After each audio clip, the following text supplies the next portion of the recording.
Pacific weather systems have been hammering the mountains in western Montana since December. It could be bad news for those who live in flood-prone areas when the temperatures are warm.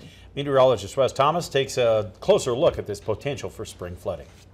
It's early March, which means it's time for National Weather Service hydrologist Ray Nicholas to give his first flood potential update for the late spring months of May and June. This is a year to keep a close eye on. Some of the snowpack that we've been seeing is near maximum of records for over the last 30 years.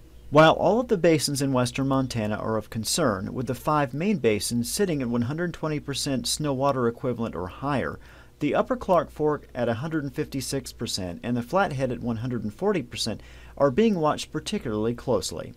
And there is definitely concern in those areas. With both the Clark Fork high water and then the Blackfoot high water, those combine and then they flow into Missoula.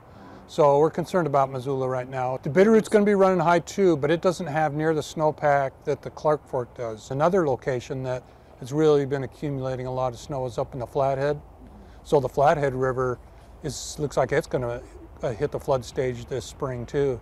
Areas like Warm Springs Creek and Flint Creek are typically hit the hardest when the river runs high. In the Flathead, Columbia Falls through Kalispell are most impacted. As is always the case, the weather pattern over the next 3 months will dictate whether or not these projections pan out. Nicholas says that the long-range forecast does not look favorable for a positive outcome, and says those in flood-prone areas need to be aware of and ready for the worst. We're looking at kind of a cooler and wetter type spring with the long-range climate models.